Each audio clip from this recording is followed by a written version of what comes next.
I'm Nancy Manso from San Diego, California. Been living here for almost 22 years na rin po. And just want to share you my little background on myself and my family po. Share ko lang po yung aking screen. Oh. Yan.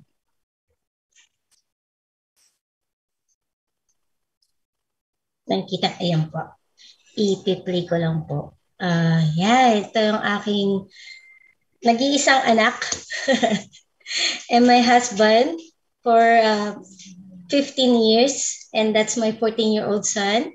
And yun po, been living here for 21 years sa San Diego, California.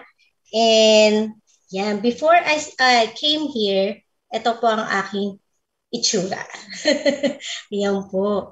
Kasi nga po, di ba, Amerika, ang pagkain po namin dito, it's not good for one person, good for 3 persons po. Alam niyo na, pag madali tayong mag-intake ng food, di ba? Parang it's easy for us to eat than to tipid. Kasi po, masarap mag-intake ng food, di ba? Then, ayan, meaning to say, I was big when I came here. Then, when I got pregnant, mas doble. Good thing, during my pregnancy, I'm fine. Okay naman. Sobrang well invested ako eh. Sabi ko nga po sa inyo, it's easy to eat. Ang sa akin ang health ko is gaining weight, hindi gaining wealth. Ayan po.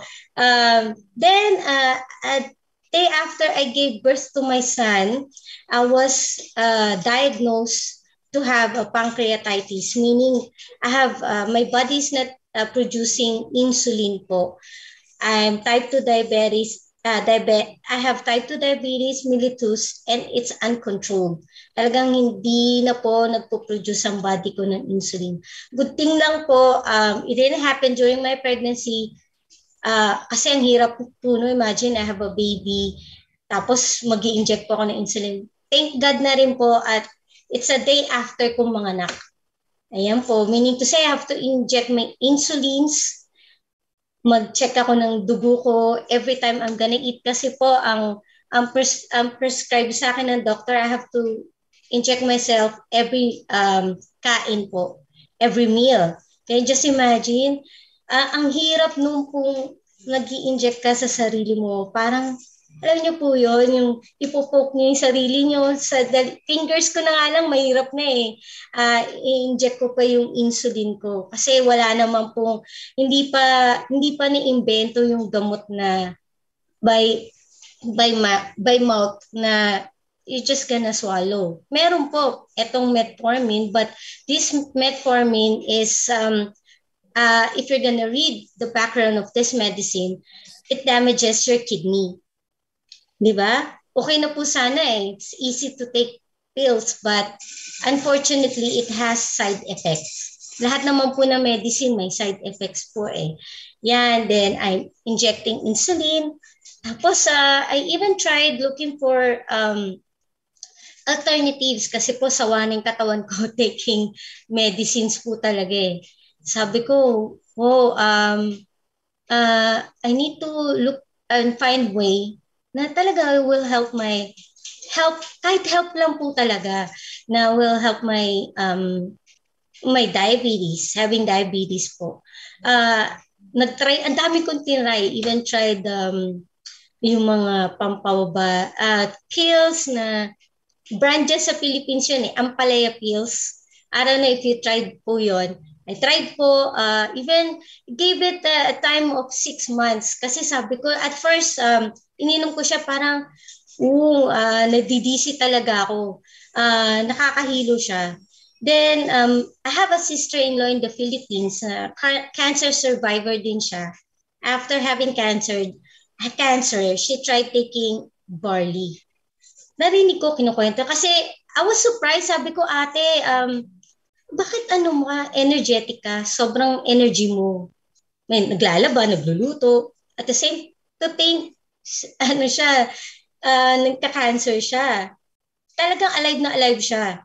Tapos sinabi niya sa akin, yeah, sis, sabi niya, I've been trying this barley. I think you should try kasi diabetic ka rin pala, no? Sabi niya. Tinatry, umiinom siya every day. Every day.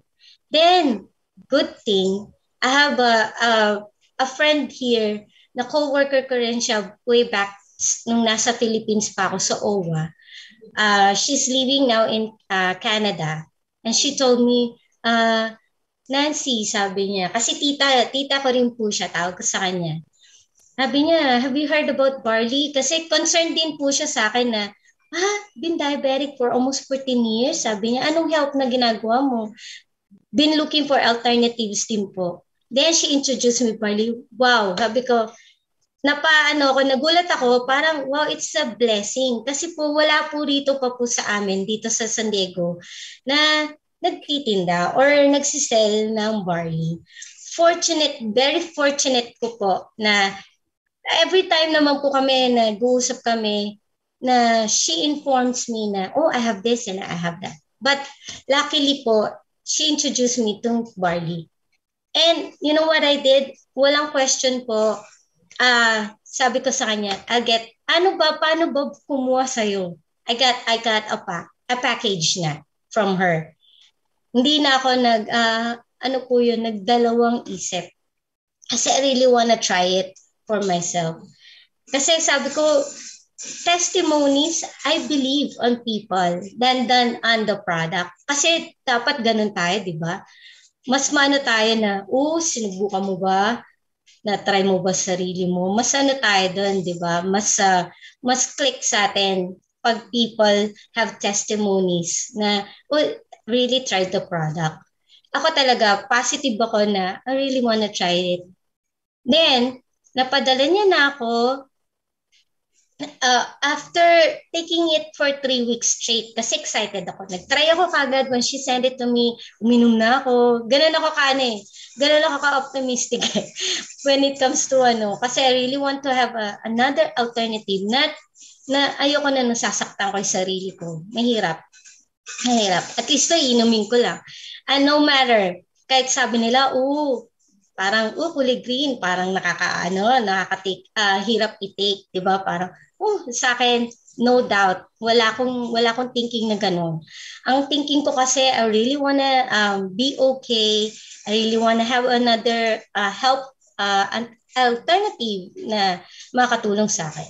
My A1C is always around kung familiar po kayo, ang A1C is when you have blood works, it checks your sugar, that it tells you anong range ng sugar nyo, anong percent. Ang normal people, the normal people considered normal on their blood, 5.7%. Pag lumagpas ka na doon, around 6.4 or 5.8, tumaas ka lang, you're considered pre-diabetic. Mine, it's always around 10, 9. Ganun po yung ang range ko. Then, after taking the barley for 3 weeks po, 1 sachet lang po yan every morning. My A1C ko po, it went down from 9 to 8.4. Sa akin po, big achievement na po yun. Kasi, it's struggle po talaga. Kahit sabihin ko na I want to pretend that I'm not diabetic, pero every time I'm gonna eat, I have to inject. Ang hirap po.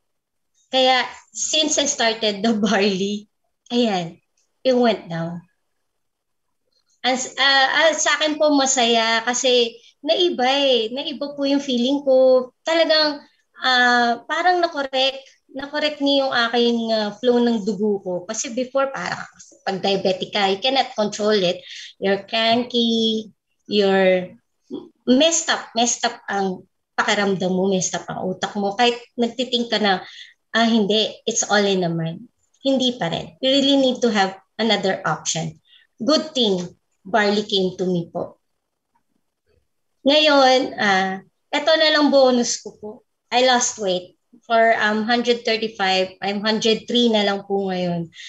I would say itong barley din po ang nakatulong sa akin kasi parang na-energize ka, exercise, para kang pump up. Kasi nung mabigat ang katawan mo, nakakatamad, taba ka, kilos, kakain ka na lang. Pero ngayon, na-control po ako, pati po yung food intake ko. Before, talagang kain lang ako. Ngayon talagang busog na ako, nabubusog na ako. Basta tinitake ko lang po yung barley, one sachet in the morning po. Okay na ako. Okay na ako talaga. Barley pa lang po yan, yung palang tinitake ko.